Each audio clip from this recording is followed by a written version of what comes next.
வணக்கம் தோழர்களே! இறையில்லா இஸ்லாம் சேனலுக்காக நம்ம எக்ஸ் முஸ்லீம்கள சந்திக்கிறதும், அவங்களோட உரையாடி அவங்களுடைய கருத்துக்கள தெரிஞ்சுக்கிறதும், நம்மளுடைய கருத்துக்கள அவர்களோட பகிர்ந்துக்கிறதும், "Y I am not a முஸ்லீம்" அப்படிங்கிற தலைப்பில நம்ம செய்றது உண்டு. இன்னைக்கு அதுக்காக ஒரு புதிய தோழர சந்திக்க வந்திருக்கிறோம். அவருடைய பேரு முகமது ஷாஃபி. அவரே தன்ன பத்தி சொல்ற அறிமுகத்திலிருந்து நம்மளுடைய உரையாடல துவங்குவோம். வணக்கம் தோழர். எப்படி இருக்கீங்க? உங்கள பத்தின அறிமுகத்தோட நம்ம ஆரம்பிப்போம். வணக்கம் தோழர். நானும் உங்களுடைய சேனலை பார்த்துட்டு தான் வரேன். ரஜாவுடைய சேனல் இன்னும் சிறப்பாக இருக்குது. அந்த எக்ஸ் முஸ்லீமை பற்றி உங்களோட பேட்டி காண்றத வரிசையாக நானும் ஒவ்வொருத்தரை பார்த்துட்ருக்கேன். அந்த வரிசையில் என்னையே நீங்கள் பேட்டி காண வந்தது மிக்க மகிழ்ச்சி. என்னை பற்றி சொல்லணும்னா, எனது பெயர் முகமது ஷாஃபி. நான் தென் மாவட்டத்தில் உள்ள கடற்கரை பகுதியில் ஒரு சிறிய கிராமத்தில் பிறந்தவன். இது மட்டும் தான் என்னால் இப்போதைக்கு சொல்ல முடியும். நன்றி தோழர் ஷாஃபி. நம்ம பகுதிகள பொறுத்தளவு என்ன சொல்லுவாங்க அப்படின்னா, கடற்கரை பகுதிகள் வழியா தான் இஸ்லாம் முதல்ல உள்ள வந்தது அப்படின்னு சொல்லுவாங்க. அப்படி பார்க்கும்போது ஒரு ஏர்லியரா மதம் மாறுன ஒரு குடும்பத்தை சேர்ந்தவரா நீங்க இருக்கலாம். அப்போ உங்களுக்கு மதக்கல்வியும், மற்ற அந்த இதெல்லாம் கொஞ்சம் சின்ன வயசுலேருந்தே கொடுக்கப்பட்டிருக்கும் அப்படின்னு நான் யூகிக்கிறேன். உங்களுக்கு சின்ன வயசுல கொடுக்கப்பட்ட மதக்கல்வி எப்படி இருந்தது? என்னெல்லாம் சொல்லிக் குடுத்தாங்க? தோழர், எனது தந்தையார் ஒரு தீவிர இஸ்லாமிய நம்பிக்கையாளர். இருந்தாலும் கொஞ்சம் மிதவாத போக்கும் அப்படி இருக்கும். கொஞ்சம் மார்க்சிஸ்ட்னு லைட்டாக பேசுவார். ஆனால் மார்க்கத்தில் ரொம்ப தீவிரமாக இருப்பார். எங்களை காலைல பள்ளிக்கு எழுப்பும்போது கூட காலைல ஃபஜருக்கு எந்திரிக்கணும். மற்ற விஷயங்கள் கண்டிக்கிறாரோ இல்லையோ, தொழுகை போகாமல் இருந்தோம்னா கொஞ்சம் கடிந்து கொள்வார். ஆனால் அவருடைய தம்பி இருந்தார் ஒருத்தர். அவரை பார்த்தீங்கன்னா அவருக்கு அப்படியே நேர் எதிர். அவர் பேராசிரியராக பணியாற்றுறாரு. அவர் ஒரு நாத்திகர். இவங்க 2 பேருக்குள்ள அடிக்கடி கிராஸ் ஆகும். அதை நாங்கள் வேடிக்கை பார்ப்போம். ஆனால் இப்போ நம்ம குடும்பச்சூழல், என்னுடைய குடும்பச்சூழலை பொறுத்த வரைக்கும் சிறு வயதில் இருந்த மார்க்கப்பட்ட நான் வளர்ந்தாலுமே எதிர்கருத்துகளுமே எனக்கு காதில் அப்பப்போ விழுந்ததும் உண்டு. நான் சின்ன வயதிலே பள்ளி ஒரு என்ன சொல்ற ஒரு 4th படிக்கிறதுக்குள்ளேயே நான் குரானை ஓதி முடிச்சிட்டேன். அதை எங்கள் அப்பா எங்கள் தந்தையார் பெருமையாக சொல்லுவார், என் பையன் சீக்கிரம் ஓதி முடிச்சிட்டான் அப்படிம்பாரு. அதே மாதிரி எங்கள் தந்தையார் தப்லீக் போவார். அந்த பழக்கம் இருந்தது. அப்போ 2-3 இதுக்கு நீ கூட்டி போயிருக்காரு. அது மாதிரி மகரிப் வக்துக்கு பிறகு கஸ்து நடக்கும் இல்லையா, அப்போ அந்த தொழுகையில முடிஞ்சவொன்னே எல்லாத்தையும் அழைக்கணும். அதை என்னை சொல்லுவார் எந்திரிச்சு. மகரிபுடைய சுன்னத் வக்துக்கு பிறகு, சுன்னத் தொழுகைக்கு பிறகு கஸ்து நடப்பணும், பெரியவர்கள் எல்லாரும் கலந்து கொள்ளுங்க அப்படின்னு நான் சொல்லணும். இதை எனக்கு சொல்லிக் கொடுப்பாரு. இப்படி தான் பயிற்றுவிக்கப்பட்டது. அதாவது தந்தையார் காலத்தில் அவங்க ஒரு 5-6 தலைமுறைக்கு முன்னாடி சில மாறி இருப்பாங்க. இருந்தாலும் அதே நம்பிக்கையில் தான் நான் வளர்ந்தேன். கல்லூரி படிக்கிற வரைக்கும் அந்த போக்கு எது வரைக்கும் எப்படி என்னை போச்சுன்னா, தீவிர இஸ்லாமிய பரப்புரை வரைக்கும் நான் போனேன். அப்போ 97, 96 பிஜி ஃபேமஸ் எல்லாம் நினைக்கிறேன். அப்போ பிஜியோட ஆடியோ தான் வரும். என் தந்தையார் 94 இறந்துட்டாங்க. பிஜியோட ஆடியோவை கேட்டுட்டு அப்போ தௌஹீதுடைய சிந்தனைக்கு நமக்கு வரோம். அப்போ ஜாகிர் நாய்க்கோட செய்தி வருது. இதெல்லாம் கேட்டு +2 முடியுது. அதுக்கப்புறம் கல்லூரியில் இதை வச்சு பிரச்சாரம் மற்ற நண்பர்களோட நாங்கள் எவ்வளவு பெரிய மாற்றம் வந்திருக்கோம் தெரியுமா அப்படிங்கிற இருமாப்போட பேசின காலங்களை இப்போ அசை போட்டு பார்க்குறேன். நம்மள மாதிரி ஆட்கள் பலரோட லைஃப்ல பிஜே ஒரு முக்கிய பங்கு வகிச்சிருக்கிறாரு. அப்படிங்கும்போது ஒரு சிரிப்பு தான் வருது. நான் என்னோட அனுபவங்கள பல தடவ சொல்லியிருப்பேன். பிஜே பண்ண ஒரு பயான் தான் என்ன இந்த அளவுக்கு சிந்திக்க வச்சது. எங்க குடும்பம் பார்த்தீங்கன்னா, ஒரு தீவிர சுன்னத் ஜமாத்து குடும்பம் தான். மௌலூது, ராத்தீபு, தர்கா வழிபாடு இப்படி எல்லாமே இருக்கக்கூடியது தான் அவங்க. அதுலேருந்து மெல்ல மெல்ல இந்த பிஜேனால மெல்ல மெல்ல விலகி, தௌஹீத்வாதியாகி, குரானிஸ்ட் ஆகி, இப்படியே ஒண்ணுமில்லாம ஆயிப்போச்சு கடைசியில. தோழர், அதைத்தான் தோழர் தந்தை பெரியார் வெங்காயம் உருக்கி லாஸ்ட்டாக ஒன்றும் இருக்காது. இப்போ 11th 12th படிக்கிற காலகட்டத்தில் ஒரு செய்தித்தாளில் ஒரு செய்தி வருது. தலையங்கம் போட்டால் ஜெனட்டிக்கல் ஸ்டடியை பற்றி எழுதியிருக்காங்க. இதை படிச்சுட்டு நான் எப்படி ஃபீல் பண்ணேன்னா, இது பொய்யா போயிருந்தேன். அல்லா தானே தீர்மானிப்பான், இப்படி மனுஷன் நீடிக்க போயினா அப்புறம் அல்லாவுக்கான பங்கு என்ன ஆயிரும் அப்படிங்கிற அச்சம் இது எப்படியோ பொய்யா போயிருந்தாலும் துவா கேட்ட காலங்களும் உண்டு. உண்மைதான் தோழர். அதாவது நம்ம உள்ளுக்குள்ள போக போக அங்க ஒண்ணுமே இல்ல. அதான் நடந்தது எனக்கு. நீங்க எப்படி ஒரு பத்திரிகையில செய்தி பொய்யா போகணும்னு விரும்புனீங்களோ, அதே போல எனக்கு இந்த இஸ்லாம் மேல சந்தேகம் வந்தப்போ, என்னுடைய சந்தேகங்கள் பொய்யா போயிரணும், இஸ்லாம் ஜெயிச்சிரணும் அப்படின்னு துவா பண்ணிட்டு, எவனும் இந்த மாதிரி ஒரு வேலை செய்ய மாட்டாங்க. தஹஜ்ஜுத் தொழுது துவா கேட்டுட்டு, என்ன எப்படியா தோக்கடிச்சிரு இந்த பிரச்சனையில அப்படின்னு துவா கேட்டுட்டு தான் இந்த வேலையை ஆரம்பிச்சேன் நானு. இந்த செகண்ட் வர என்னுடைய துவா பலிக்காம போயிடுச்சு. அதனால என்ன ஆச்சுன்னா, நான் இன்னைக்கு சுதந்திர மனிதனா சுத்திட்டு இருக்கிறேன். நீங்க உங்கள பத்தி சொல்லும்போது மதக்கல்வியும் இருந்தது. அதே சமயத்துல மாற்று கருத்துக்களும் உங்களுக்கு கிடைக்கிறதுக்கான வாய்ப்பு இருந்ததுன்னு சொன்னீங்க இல்லையா? அல்லது நீங்களே ஏதாவது தேடி பார்த்து கண்டுபிடிச்சீங்களா? அந்த சிறிய தந்தையாரும் அவங்களோட என்னோட மாமி பசங்களாக இருந்தாங்க. அவங்களாம் வந்து பட்டதாரிகள். அவங்கலாம் பார்த்தீங்கன்னா நாத்தியம் பேசுவாங்க. அந்த மாதிரி நீங்க கேட்ட அந்த மாற்று கருத்துக்கள் உங்களுக்குள்ள தாக்கத்த உண்டு பண்ணி தான் நீங்க இப்படி மாறுனீங்களா? அப்போ என்ன தந்தையார் எங்கள் வீட்டில் உள்ளவங்க என்னோட கூட பிறந்தவங்களாம் வந்து மார்க்கத்தை வந்து இதெல்லாம் பேசுவாங்க. நான் வந்து இவங்க பக்கம் தான் நிற்பேன். எனக்கு இதுதான் சரி தெரியும். அது எனக்கு புரிஞ்சுக்கிறவும் இல்லை என்னால். ஸோ என்னால் அப்போதைக்கு என்னால் அந்த பக்கம் நாங்கள் நகரவே இல்லை. ஏன்னா அவங்க இஸ்லாத்தை அடிப்படையில் தான் அவங்க வந்து மறுக்கலை. அவங்க மார்க்சிய கோட்பாடுகளிலிருந்து மறுத்தாங்க. அது என்னால் புரிஞ்சுக்கிற முடியாத சூழ்நிலை இருந்தது அப்போதைக்கு. மார்க்சியம் வந்து முழுமையான, வலிமையான நாத்திகம் பேசுதா? அப்படிங்கிறது ஒரு கேள்விக்குறிதான். ஏன் இப்படி சொல்றேன் அப்படின்னு கேட்டீங்கன்னா, ஒருவேளை அது வந்து முழுமையான அல்லது வலிமையான நாத்திகம் பேசியிருந்தா, முஸ்லிம்கள் மட்டுமில்ல, மற்ற மத நம்பிக்கையில இருக்கவங்களும் கூட மார்க்சிய கொள்கைகளால கவரப்பட்டு அந்த பக்கம் போயிருக்க முடியாது. தேவை சூழலுக்கு ஏற்ப கொஞ்சம் வளைஞ்சு கொடுக்கணும் அப்படிங்கிறதும் மார்க்சிய தத்துவம் தான். ஸோ இவங்க இந்த மாதிரி ஒரு காரணத்தை வச்சுட்டு மதங்களுக்கு சில சமயங்கள்ல ரொம்ப ஆதரவாக போயிடுறாங்களோ அப்படிங்கிற சந்தேகம் எனக்கு உண்டு. இந்த பிரச்சனை வந்து பெரியாரியம் பேசக்கூடியவங்ககிட்டயும் இருக்குது. கேட்டா என்ன சொல்றாங்க, சிறுபான்மையினருக்கு நாங்கள் ஆதரவு கொடுக்குறோம் அப்படின்னு சொல்றாங்க. அப்படி பார்த்தோம்னா சிறுபான்மையிலும் மீச்சிறு சிறுபான்மை யாருன்னு கேட்டா நம்மள மாதிரி எக்ஸ் முஸ்லீமுங்க தான். நியாயமா பார்த்தா அவங்களுடைய அந்த கொள்கைப்படி நமக்கு தான் ஆதரவு கொடுத்துருக்கணும். ஆனா அப்படி செய்யறது இல்லை. மார்க்சியம் வந்து எனக்கு தெரிஞ்சு நான் புரிந்து கொண்ட வரையில் அது பொருள் முதல்வாதத்தை தான் வந்து முன்னிறுத்துது. கருத்து முதல்வாதத்தை வந்து புறந்துடுது. அப்போ கடவுளுங்கிறது கருத்து முதல்வாதம் தான். அது ஒரு கருத்து தான். அது பொருளை வச்சு வரல. ஸோ அதன் அடிப்படையாக பார்க்கையில் மார்க்சியமும் கடவுள் மறுப்பை தான் பேசுது அப்படிங்கிறத நான் புரிஞ்சுக்கிறேன். தோழர், இந்தியாவில் உள்ள கம்யூனிஸ்டுகளை வைத்து நாத்திகர்கள், அதாவது திராவிடம் பேசக்கூடிய நாத்திகர்களை வைத்து நம்ம அந்த கருத்தை வந்து நம்ம பார்க்க முடியாது. இந்திய கம்யூனிஸ்டுகளை பொறுத்த வரைக்கும் இஸ்லாமியருடைய வாக்குகள் வந்து அவங்களுக்கு தேவையாக இருக்குது. அதன் அடிப்பில் வந்து அவங்க இஸ்லாமியர்களை ஆதரிக்கிறாங்களே தவிர்த்து இஸ்லாத்தை வந்து ஆதரிக்கிற மாதிரி ஒரு போக்கு இருக்குது. இப்போ இதை நீங்கள் திராவிட இயக்க மேடைகளை இஸ்லாமியர்கள் ஏறுவதும் இஸ்லாமிய மேடை திராவிட இயக்கத்திலும் ஏறுறாங்க. ஆனால் இவர் வாக்கு இல்லைன்னா இவங்க பேசுவாங்கிறது தெரியல. ஒருவேளை பெரியார் சொன்ன மாதிரி கடவுள் இல்லை அப்படிங்கிற சொல்லாமல் அதோடு சேர்த்து இயேசுவும் இல்லை, அல்லாவும் இல்லை, இதை கற்பித்தவன் அயோக்கியன்னு சொல்லியிருந்தாங்கன்னா இங்கே களம் வேற மாதிரி ஆயிருக்கும். ஆனால் இதை வந்து நம்ம அப்படி தான் பார்க்கணும். கடவுளுங்கிறது வந்து இஸ்லாமியர் வந்து ஒத்துக்கிற மாட்டாங்க. அடிப்பில் அல்லா இல்லைன்னு சொன்னால் மட்டும்தான் உங்களுக்கு கோவம் வரும். பக்ரீத் திருநாளில் வந்து இப்ராஹிம் நபி கதை சொல்லுவாங்கள்ல, அதை கேட்கும் பொழுது நான் நிலையை தான் செய்வேன். இதை வந்து என்னால் முழுசாக கிரகித்து கொள்ளவே முடியல. இது எப்படி சரியாக இருக்க முடியும், சந்தேகப்படக்கூடாதுங்கிறதுக்காக நான் அப்படியே பல்ல கழிச்சு உட்காந்துருப்பேன். மன்னரை வாழ்க்கைங்கிறது அதே மாதிரி தான். அப்போ நான் ஒரு ஆலிம்கிட்ட போய் நான் கேட்குறேன், ஆலிம் சார், இப்போ நம்ம மன்னரை வாழ்க்கை எப்போ தொடங்குது நீங்கள் சொல்கிறீங்கன்னா, ஒருத்தர் இறந்துறாரு, இறந்ததுக்கு பிறகு நல்லா அவரோட உடலை கொண்டு போகும் பொழுது அந்த ஆத்மா பேசுகிற மாதிரி சொல்கிறீங்க. எப்படின்னா, நல்ல ஆத்மாவாக இருந்தால் சீக்கிரம் கொண்டு போங்க, மோசமான ஆளாக இருந்தாங்கன்னா நான் என்னோட வாழ்நாளைக்கையை வீணாகிட்டேனே அப்படி வருத்தப்படுற மாதிரியும், அடக்கம் பண்ணதுக்கு பிறகு 2 வானவர்கள் வந்து கேள்வி கேட்பாங்க, அதுக்கு பிறகுதான் அவர் கபூருடைய வேதனை உண்டா இல்லைங்கிறது தீர்மானிக்கப்படும் அப்படின்னு சொல்லிட்டாங்க. இது தெளிவா இருக்காங்களா? ஆமாண்ணா. அப்ப ஒருவேளை அடக்கம் செய்யாமல் வைத்திருந்தால் அவர்கள் மன்னரை அந்த கபூருடைய கேள்விகள் சந்தித்திருப்பார்களோ மாட்டார்களா? ஏன்னா இப்ப அடக்கம் பண்ணதுக்கு பிறகுதான் இருக்கு, இறந்தவுடனுங்கிற வார்த்தை வரல.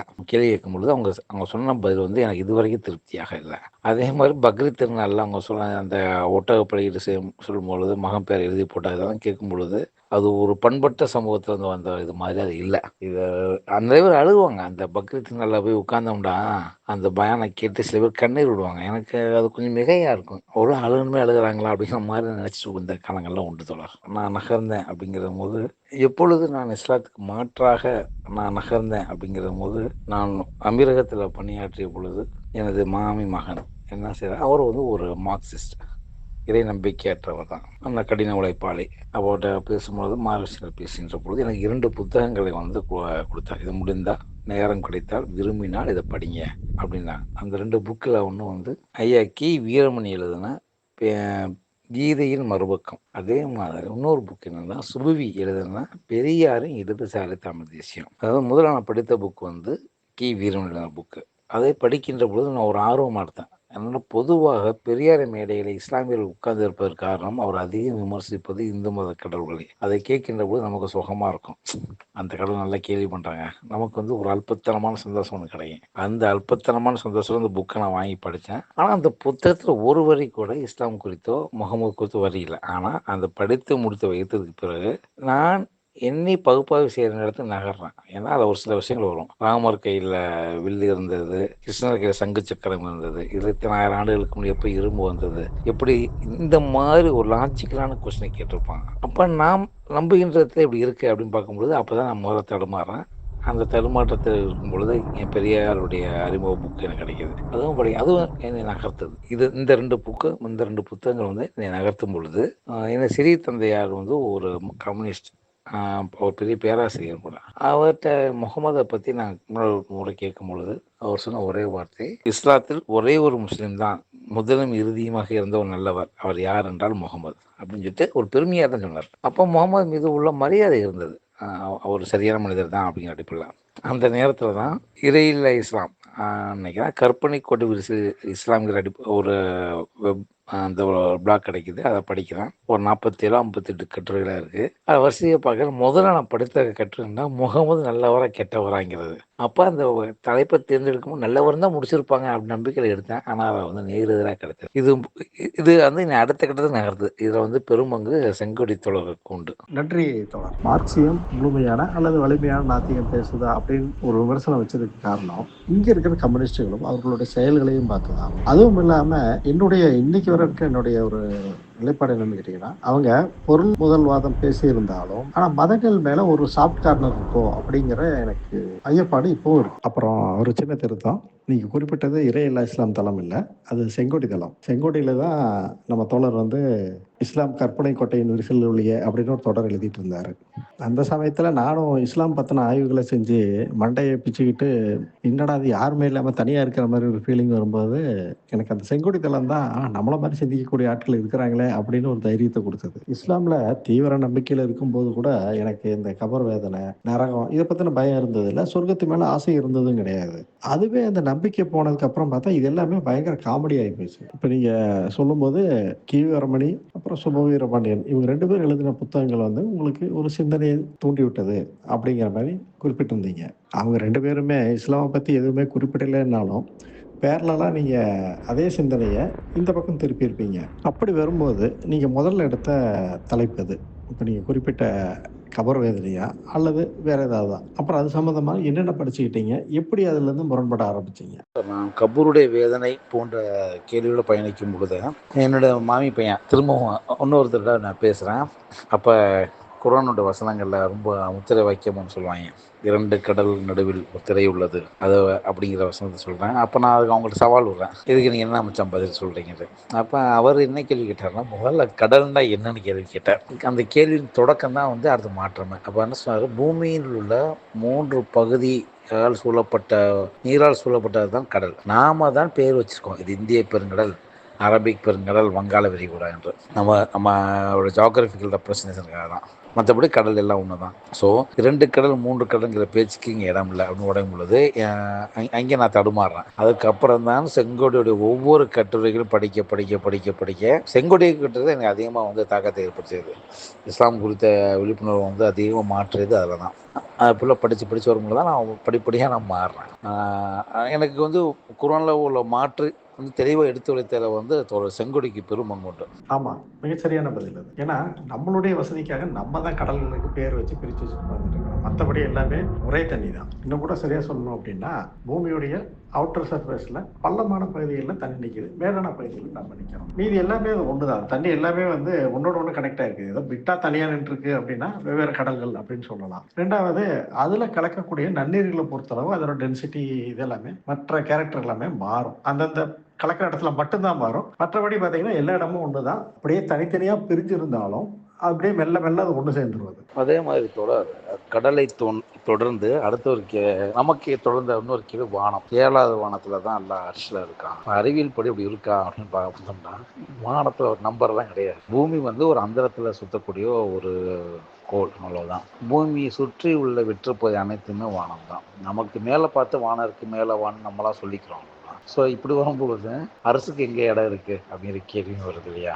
நம்ம இஸ்லாமிய மத சயின்டிஸ்ட் இருக்காங்களே, அவங்க வந்து இந்த வளிமண்டல அடுக்குகள் இருக்குன்னு சொல்லுவோம் இல்லையா, அதை வந்து வெவ்வேறு வானங்களா கதை சொல்லிட்டு இருந்தாங்க. அதை வந்து உங்களுக்குள்ள எதுவும் தாக்கத்தை உண்டு வரலையா? ஆமாம் சார், நான் முதல்ல அதை நம்பினேன். அந்த 7 அடுக்குகள் சொல்லுவாங்கல்ல, டோட்டோஸ்பியர், செட்டோஸ்பியர், ரைனோஸ்பியர்னு சொல்லுவாங்கல்ல, மீசோஸ்பியர்னு சொல்லுவாங்கல்ல, இதுதான் அந்த 7 சொன்னாங்க. ஆனால் வானமே இல்லைங்கிறப்ப அது எங்கே போய் நிற்கிறது? இவங்க சொன்னா அது கிடையாது. அது என்ன சொல்றது? அது இஸ்லாமிய அடிப்படை என்னன்னா, இதை நம்பி ஆகணும் அப்படின்னு சொல்லிட்டு இது சிந்தனைக்குரிய மார்க்கம்னு சொல்லுவாங்க. அதான் முரணை. இப்போ எந்த ஒரு இந்து மதத்துக்காரனோ ஒரு கிறிஸ்தவ மதத்தை நம்பவும் கூட அதை வந்து சிந்தனைக்குரிய சொல்ல மாட்டேன். இது நம்பிக்கை, எனது மத நம்பிக்கை அவ்வளோதான் அப்படிங்கிறத போயிட்டே இருப்பான். நான் கல்லூரியில் படிக்கின்ற காலகட்டத்தில் ஒரு கிறிஸ்தவ நண்பர்கிட்ட ஒரு ஆர்கியூமெண்ட், இதே மாதிரி இஸ்லாம் சரியா கிறிஸ்தவம் சரியா, ஏன்னா ஜாயிர் நாயக் சீடியை பார்த்து அந்த ஒரு மயக்கத்தில் நம்ம பேசுகிறேன். அப்போ அவன் சிம்பிளாக ஒரு பதில் சொன்னான், அப்புறம் இதெல்லாம் வந்து நாங்கள் நிரூபிக்கணும் அவசியம் கிடையாது, இதை நான் நம்புகிறேன், இது வந்து அறிவிப்பு இருக்குங்கிற தேவையும் கிடையாது, இது வந்து நம்பிக்கை அவ்வளோதான் அப்படின்னு சொல்லும்பொழுது என்னால் அதுக்கு பேச முடியல. இந்த மாதிரி முட்டு வாங்கிட்டு வந்ததும் உண்டு. சரியா சொன்னீங்க. ஏன்னா நிறைய பேர் இதுல நீடிக்கிறதுக்கு ஒரு முக்கியமான காரணம் வந்து ஒருவேளை இருந்துட்டான் நாளைக்கு வந்து அல்லாஹ்னு ஒருத்தன் இருந்து அவன் அந்த அரசுல உட்காந்துட்டு வாடாங்க அப்படின்னு கூப்பிட்டா என்ன பண்றது அப்படிங்கிறது பயத்துல தான் இருக்கிறாங்க. ஆனா அதுவே ஒரு நம்பிக்கை தான். அது மாத்தி சிந்திக்கிறது இல்லை. ஒருவேளை இவங்க நினைக்கிறதுக்கு மாற்றா அங்க சிவன் உட்காந்துட்டு வேலை எடுத்துட்டு குத்தம் வந்தா எப்படி இருக்கும் அப்படின்னு யோசிச்சு பாக்குறது இல்லை. நீங்க குறிப்பிட்ட ஒரு முக்கியமான விஷயம் வந்து சுதந்திர உணர்வு. இஸ்லாமை பொறுத்தளவு மனசுல வந்து எப்பவுமே ஒரு குற்ற உணர்வுகளே வச்சிருப்பாங்க. நம்ம அதுல இருந்து ஒரு விடுதலையாகி வரோம் அப்படிங்கிறதே பெரிய விஷயம். ஸோ இந்த குழப்பத்தில் இருக்கிறதையே எனக்கு திரும்ப என்னது மாமி பையன் தான் திரு மன்சூர். அவர்கிட்ட பேசல இன்னொரு கேள்வி அவர் கேட்டார். இறைவனை வந்து மனிதனை படத்தில் செய்தானை வணங்க சொன்னான். செய்தான் ஏன் வணங்கலை? செய்தான் அல்லாவை எதிர்க்கக்கூடிய சக்தி செய்தானுக்கு யார் கொடுத்தது? இப்போ நான் அல்லாஹ் இல்லை என்று சொன்னால் என்னை செய்தான் வழிகெடுக்கிறான், ரைட்டு. செய்தானே வழிகெடுக்க செய்தான் யார் அப்படிங்கிற கேள்வி ஒன்று கேட்டாங்க. ஸோ எல்லாமே சுக்கு உடஞ்சிருச்சு. சரியான கேள்வி அது. ஒரு ஹதீஸ் இருக்குது. அல்லாஹ் வந்து அன்பை வந்து 100 பங்கிட்டுட்டு ஒரு பங்கு மட்டும்தான் மனிதர்களுக்கு கொடுத்தானாமா, மீதி எல்லாம் வச்சுக்கிட்டான் அப்படின்னு ஒரு ஹதீஸ் வரும். அந்த பர்சன்டேஜ் மட்டும் ஏதோ வித்தியாசம் இருக்குது, அது ஞாபகம் எனக்கு அப்படின்னு சொல்லுவாங்க. அப்போ அன்பு மட்டுமா அவன் கொடுத்தான். மனுஷன்கிட்ட இருக்கிற கோபம், காமம், குரோதம் இது எல்லாமே வந்து அல்லாஹ்கிட்ட இருந்தானே வந்திருக்க முடியும். அப்போ இது எல்லாமே அல்லாஹ்கிட்ட ஜாஸ்தியா இருக்குன்னு அர்த்தமா அப்படிங்கிற மாதிரி ஆகுது. இதை இன்னொரு விதமாகவும் சொல்லுவாங்க. இப்ப மனிதர்கள்ல வேர்வையில நிறைய பேருக்கு வெவ்வேறு விதமான ஸ்மெல் இருக்கும். அப்ப அல்லாஹ் வந்து உலகத்திலே பெரிய நாத்தம் முடிச்சவனா இருப்பானா அப்படிங்கிற மாதிரி வருது. நீங்க குறிப்பிட்டதுல இன்னொரு முக்கியமான விஷயம், அல்லாஹ்னு ஒருத்தன் இருந்தா அப்படின்னு ஒரு கேள்வி வந்தது. அந்த இடத்துல அந்த கேள்வி வைக்கிற காரணம் நம்ம பயமுறுத்துறதா, நாளைக்கு ஒரு நரத்துல போட்டு வறுத்துருவான், பொறிச்சிருவான் அப்படிங்கிறது தான். இஸ்லாம் மட்டும் இல்ல, எல்லா மதங்களுடைய அடிப்படையே வந்து இந்த பயமுறுத்துறது தான். பயமுறுத்தி பணிய வைக்கிறது. இந்த பயமுறுத்தலுக்கு ஏதாவது ஒரு அவார்டு கொடுக்கறதா இருந்தா இஸ்லாமுக்கு தான் கொடுக்கணும். இந்த பயமுறுத்தல் வந்து உங்களை ஒன்றும் பண்ணலையா? இல்லை, அந்த பயமுறுத்தல் இருக்கையிலேயே எதற்கெல்லாம் தண்டனை இஸ்லாம் சொல்லுது அப்படிங்கிறத பார்க்கையில் உபச்சாரம், திருட்டு, பிறர் பொருளை அபகரிக்கிறது இதெல்லாம் வந்து குற்றமாக கருது அப்படிங்கிறத தண்டிக்கிறதா இஸ்லாம். சரி, இதையெல்லாம் யார் அதிகமாக செஞ்சுக்காம தான் முகமது அவர்களே செஞ்சுருக்காங்க. உபச்சாரத்தில் ஈடுபட்டிருக்காங்க. உபச்சாரத்தில் ஈடுபட்டானா என்ன சொல்கிறது? அசல்னு ஒரு ஹதீஸ் ஒன்று வருது. அசல் செய்கிறத பற்றி சஹாபாக்கள் போய் கேட்குறாங்க. இந்த மாதிரி பொருளை கைப்பற்ற பெண்கள் வந்து என் கையில் அதிகமாக இருக்காங்க, இந்த பெண்களை நாங்கள் உறவு வச்சுக்கிறோம், இவங்க நல்ல விலைக்கு விற்கலான்னு இருக்கோம், இவர்களை வந்து நாங்கள் உறவு வைக்கிற அசல் செய்கிறோம் சரியான்னு கேட்கல முகமது கண்டிக்கிறார். யார் உயிரை கொடுக்க வேண்டியது அல்லாஹ்வுடையது, அது எப்படி நீங்கள் தடுப்பீங்க? நீங்கள் சந்தோஷமாக அந்த பெண்களை இருங்க, அதை நல்லா பார்த்துக்கிறோம் அப்படின்ட்டாங்க. அப்போ இந்த இடத்துல இது விபச்சாரத்தில் வருமா வராதுங்கிறது எந்த ஆளுங்களும் சொல்ல முடியல. இப்போ இந்த ஒரு குழப்பம் வருது. போரில் கைப்பற்றின பொருட்களை வந்து பங்கு வைக்கிறாங்க. போருக்கான காரணம் என்ன சொல்லுவாங்க? இஸ்லாமிய நம்பிக்கையில் தீனை எத்தி வைப்பதற்காக போர்னாங்க. அப்போ அவங்க எதிரிகளை பிடிச்சிருந்தாங்கன்னா அவங்களோட தீனை எத்தி வச்சுட்டு வந்திருக்கோம். ஆனால் சரி, ஆயுதங்களை பறிமுதல் பண்ணுற ஒரு லாஜிக்கில் எடுத்துக்கலாம். அவங்க பொருட்களை வந்து கையப்படுத்துவது, அவங்க போரில் இறந்த பிறகு அப்போவே திருமணம் செய்வது, சித்தாங்கிற கான்செப்டே இல்லாமல் அப்போவே உறவு வைக்கிறது, இது எல்லாமே நடந்திருக்கு. ஸோ அப்போ அதிகமாக தண்டிச்சு இவங்க தான் அதிகமாக தண்டிக்கிறது, நம்மளை தண்டிக்க முடியாது அப்படிங்கிற ஒரு நிறைய எண்ணம் வந்துருச்சு. நம்ம யாரையுமே பலாத்காரம் எதுவும் பண்ணலையே. யாருடைய ஒருத்தனை கொண்டுட்டு அவன் மனைவி இப்போவே என்னோட வந்து திருமணம் செஞ்சு என்னோட இருக்கணும், என்னோட வந்து இருக்கணும்னு யாரையும் நம்ம கூப்பிடுறது. ஸோ அந்த இடத்துல வந்து தண்டனைங்கிற கான்செப்ட் பொய்யாயிருது. எதற்காக அப்படி என்னை படைக்கணும்? இறைவனோட அழகிய படைப்பு தானே அப்படி என்றால் என்னை பாதுகாக்க வேண்டிய என்னுடைய பொறுப்பு தானே. என்னை வழிகெடுத்து செய்தான தான் தண்டிக்கணும், என்னை எப்படி தண்டிக்க முடியுங்கிற கேள்விகள் வந்து இறைவன் மீது இருந்த தேவையற்ற பயத்தை போக்கிடுச்சு. இஸ்லாமிய நம்பிக்கைப்படி படைப்பின் ஆரம்பத்துல அல்லாவுக்கும் சைத்தானுக்கும் நடந்த கான்ஃபிளிக்ட் தான் வந்து பூமியில மனிதர்கள் வர காரணம். அந்த ஒரு இடத்துலயே வந்து டோட்டல் இஸ்லாமும் விழுந்துருச்சு. ஏன்னா அந்த விதிங்கிற அந்த பாயிண்ட் அங்க முன் வர ஆரம்பிக்கும் போது இவங்க அதுக்கப்புறம் என்னதான் பில்டப் பண்ணாலும் அது நிக்காது. அஸ்திவாரம் இல்லாத கட்டடம் மாதிரி தான் இது நின்று இருக்குது. படைத்த இறைவன் தானே பாதுகாக்கணும் அப்படிங்கிற உங்களுடைய கேள்வி அந்த இடத்துல இருந்து தான் வருது. ஏன்னா அவன் தான் படைச்சான், அவன் தான் பாதுகாக்கணும், அதை செய்யலை அப்படிங்கும்போது அது கடவுளுடைய ஃபெயிலியர் தான். அடுத்து நீங்க சொன்னது விபச்சாரம், திருட்டு, கொலை, கொள்ளை இந்த மாதிரி விஷயங்கள். இது அத்தனையுமே அவங்க செஞ்சிருக்காங்க. இந்த ஒரு பழமொழி சொல்லுவாங்களே, "தான் திருடி பிறரை நம்பாள்ங்கிறதுல" அந்த கதை தான் இது எல்லாமே. விபச்சாரம் அப்படின்னா உலக நடைமுறையில ஒரு டெஃபினேஷன் இருக்குது. ஆனா இஸ்லாமுடைய நடைமுறையில விபச்சாரத்துக்கான டெஃபினேஷன் என்ன? இந்த கேள்வி எல்லாத்துக்கிட்டையும் நான் கேட்கிறேன். ஆனா யாருக்கும் சொல்லத் தெரியல. நீங்க சொன்ன மாதிரி தான். அடுத்து பெண்கள் மீது நிகழ்த்தப்படக்கூடிய மிகப்பெரிய கொடுமைகள்ல ஒண்ணு ரேப்பு. வன்புணர்வு. ஆனா குரான்ல எல்லா விஷயமும் சொல்லப்பட்டிருக்கிறதா சொல்றாங்க. ஆனா ரேப்புங்கிற அத குறிக்கிற மாரி ஏதோ ஒரு வார்த்தை அங்க இருக்கா? ஏன் இல்ல? அகில உலகத்துக்கே வழிகாட்ட வந்த ஒரு புத்தகம். 7வது வானத்திலிருந்து இறங்கி நம்முடைய கண்மணி நாயகம் முகமது வாய் வழியா வெளிய வந்த அந்த புத்தகத்துல பெண்கள் மீது நிகழ்த்தப்படக்கூடிய இந்த கொடுமைய பத்தி ஒரு வார்த்தை கூட இல்லைங்கிறது ரொம்ப ஆச்சரியமான விஷயம். ஏன்னு கேட்டீங்கன்னா, நீங்க முன்னமே குறிப்பிட்ட அந்த அசல் தான் இதுக்கு காரணம். ஏன்னா அவங்க அதத்தான் பண்ணிட்டு இருந்தாங்க. போர்ல கைதிகள பெண் கைதிகள பிடிச்சு அவங்க வன்புணர்வு தான் பண்ணிட்டு இருந்தாங்க. எங்க கேட்டா அவங்க விரும்பி வந்தாங்க. அவங்களுக்கு வாழ்க்கை குடுத்தேன் அப்படின்னு சொல்லுவாங்க. அதாவது முகமது போருக்கு பின்னாடி அந்த பெண்களை திருமணம் செய்கிறது, அந்த பெண்களோட கூடுறதுக்கு இவங்க சொல்கிற கதை என்னன்னா, அந்த பெண்களுக்கு வாழ்க்கை கொடுத்ததுங்கிறாங்க. அதாவது முகமது இஸ்லாமியர்கள் மத்தியில் தான் ஹீரோ. ஆனால் யாரை போய் கொண்டாங்களோ அந்த பெண்களுக்கு அவர் கணவனோ தந்தையோ சகோதரனோ ஆசைக்கு விருப்பத்துக்குரிய மனிதர்கள், மதிப்பிற்குரிய மனிதர்கள் இல்லையா, கண் முன்னாடி பறிகொடுக்கப்பட்டிருக்காங்க. அந்த பெண்ணுடைய கண்ணு முன்னாடியே தந்தையோ சகோதரனோ கணவனோ கொல்லப்படுறாங்க. அந்த சூழலில் பங்கு வைக்கக்கூடிய இடத்துல ஒரு பங்கு பொருளாகத்தான் பெண்கள் இருக்காங்க. இங்கே எங்கே வாழ்க்கை கொடுக்குற கான்செப்ட் வருது? அப்படி எப்படி இது ஒரு பெரிய அபத்தம் இல்லையா? இது என்னமோ முகமதுக்காக காத்து கொண்டிருந்த மாதிரி அங்கே உள்ள பெண்கள் எல்லாருமே எப்பொழுது முகமது தன் கணவனையும் தான் தந்தையும் வெட்டி கொன்று விட்டு தன்னை மனம் செய்ய காத்திருப்பது போன்று ஒரு மாய பிம்பத்தை இவங்க பேசுகிறாங்க. இது வக்கரம் அல்லது வன்மமான பேச்சு, வக்கரமான பேச்சாக இதை நான் பார்க்க முடியும். என்னோட எக்ஸ்பீரியன்ஸ் ஒண்ணு சொல்றேன். நான் இஸ்லாம்ல இருந்து மெல்ல மெல்ல வெளியாயிட்டு இருக்கேன். அதாவது அப்பதான் படிக்க ஆரம்பிக்கிறேன். படிச்சு தெரிஞ்சுட்டு இருக்கிறேன் நானு. ஆனாலும் முழுசா வெளியாகல. எனக்கு குரான் மேல பெரிய கருத்து வேறுபாடெல்லாம் இல்ல. ஹதீஸ்கள் மேல சில முரண்பாடுகள் இருந்தாலும், குரான் மேல எனக்கு எந்த கோபமும் இல்ல. குரான் ஒருவேளை சரியா இருக்குமோ அப்படின்னு தான் நினைச்சிட்டு இருந்தேன். அப்படி படிச்சுட்டு இருக்கும்போது முதல்ல என் கண்ணில் பட்டது எதுன்னு கேட்டிங்கன்னா, பனு குறைலா அந்த சம்பவம். அது ஹிஸ்ட்ரி ஃபுல்லா போட்டிருந்தாங்க. அது இப்னு இசாக்க ரெஃபரன்ஸா வச்சு எடுத்து எழுதியிருந்தாங்க. அதுல அந்த 700லேருந்து 900 பேரை வெட்டி கொன்னது, அந்த பெண்களையும் குழந்தைகளையும் அடிமையாக்குனது, அவங்கள வன்புறவு பண்ணது, இந்த மாதிரி நிறைய மேட்டர் அதுல வரும். அப்போ இதுக்கு நியாயப்படுத்துறதுக்கு அந்த குரான் வசனங்களை ரெஃபரன்ஸ் காமிச்சிருந்தாங்க அந்த கட்டுரையில. நான் போய் குரான் எடுத்து பார்த்தா இவர்கள் பழிப்புக்குரியவர்கள் இல்லை, இது தப்பு இல்லை, சரிதான் அப்படிங்கிற மாதிரி அந்த குரான் வசனங்களை பார்த்தோன்னே எனக்கு குரானை கிழிச்சு எரியலாமாங்கிற அளவுக்கு கோபம் வந்தது. இவங்க இந்த மாதிரி வன்முறையா, ரொம்பவும் அநாகரிகமா, கீழ்த்தரமான செய்கைகளை செஞ்சுட்டு, அது கடவுளோட பேர்ல நியாயப்படுத்துறதெல்லாம் பார்க்கும்போது, உண்மையிலே இது ஒழிக்கப்பட வேண்டியது அப்படின்னு அப்பதான் எனக்கு தோண ஆரம்பிச்சது. அதனால தான் பார்த்தீங்கன்னா, இந்த கற்பழிப்பு பத்தி எங்கேயுமே ரெஃபரன்ஸ் இல்ல குரான்ல. எனக்கு ஒரு சின்ன இது கற்பழிப்புங்கிற அந்த சொல்லடல் எனக்கு ஒரு பெரிய உடன்பாடு கிடையாது. ஏன்னா கற்புங்கிறது எனக்கு ஒரு கருத்து தான். ஸோ எனக்கு ஆனால் இது புணர்வு வன்புணர்வு நம்ம எடுத்துக்கலாம். விரும்பி சேரும்பொழுது அது புணர்வு, விரும்பி புணர்வது. விருப்பம் இல்லாமல் பலாத்கார முறையில் ஆதிக்க மனப்பான்மை செய்யணும் வன்புணர்வு. ஸோ நம்ம இது வன்புணர்வுங்கிற கோட்பாடு இங்கே எங்கேயுமே இல்லை. அதே மாதிரி செங்குடி அந்த ஆயிஷா திருமணத்தை அந்த கட்டுரை குறிப்பிடும் பொழுது முகமது போய் பெண் கேட்பார் அபூபக்கர்ட்ட. அபூபக்கர் என்ன சொல்வார், தூதரே நான் உங்கள் சகோதரன் முறையாச்சு, எப்படி என் மகள் உங்களுக்கு அப்படின்னு கேட்கும்போது அவர் சொல்கிற பதில், நீங்கள் சகோதரன் முறை தான், ஆனால் ஆயிஷா அல்ல என் கனவுல காமிச்சிட்டான். ஆயிஷா எனக்கானவ 6 வயது சிறுமி.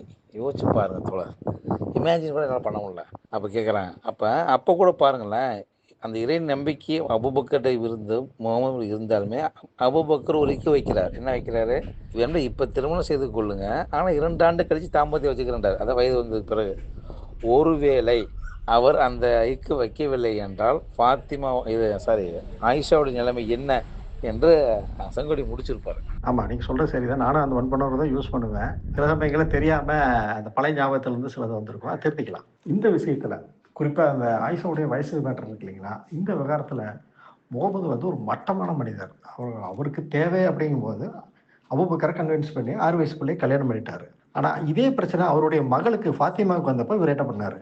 இதே அபூபக்கரும், உமரும், உஸ்மானும் இவங்க எல்லாருமே ஃபாத்திமாவை ட்ரை பண்ணியிருக்கிறாங்க கொடுங்கன்னு. அப்ப முகமது சொன்ன பதில் அவ சின்ன புள்ள கொடுக்க முடியாது அப்படின்னு சொல்லி நிறுத்திட்டு அலி கொடுக்குறாரு. ஏன்னா அலிவுக்கும் ஃபாத்திமாவுக்கும் பெரிய வயசு வித்தியாசம் கிடையாது. ஏன் தோழர், ஆண்களுக்கு 4 திருமணம் ஹலாலாக்கப்பட்டது, அலிக்கு இன்னொரு பெண்ணை திருமணம் செய்யும் பொழுது முகமது என்ன சொன்னாரு? இல்லை, நீ திருமணம் செய்தா என் மகள் ஃபாத்திமா வருத்தப்படுவா, அது என்னை வருத்த செய்யும் அப்படின்னாரு. உனக்கு வந்த ரத்தம் மற்றவங்க வந்து தக்காளி சட்னியா? இதுதான் இந்த எல்லா இடத்தையும் தலைவன் பண்ணியிருப்பாப்புல.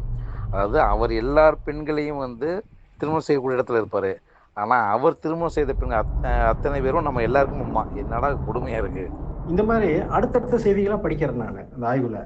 படிக்கும்போது அதை நியாயப்படுத்துறதுக்கு என்னென்னமோ யோசிச்சு பார்க்குறேன். அது அப்படியே இருக்குமா? அது இப்படி இருக்குமா? அப்படின்லாம் யோசிச்சு பார்க்குறேன். எந்த நியாயமும் என்னால சொல்ல முடியல. ஒரு சராசரி இந்த காலத்துல வாழ்ற மனிதன் நானே செய்ய நினைச்சு பார்க்கறதுக்கு கூட கூசுது. அந்த அளவுக்கு செயலை வந்து அந்த காலத்துல உலகத்துக்கே முன்மாதிரியா வந்த ஒரு மனிதர் செஞ்சிருக்காருன்னு கேட்கும்போது எனக்கு உடம்பெல்லாம் அருவருப்பாகி போச்சு. அப்படிதான் வந்து இஸ்லாமை விட்டு வெளியேறேன் நான். உங்களுக்கு எப்படி இருந்தது இந்த மாதிரி விஷயங்களை எல்லாம் கேட்கும்போது? இதெல்லாம் கேட்டதுக்கு பிறகு அது இருக்கணுமாங்கிறத நியாயமான கேள்வியாக வரும் ஒவ்வொருத்தருக்கு. அப்போ நம்ம வெளியே வந்ததுக்கு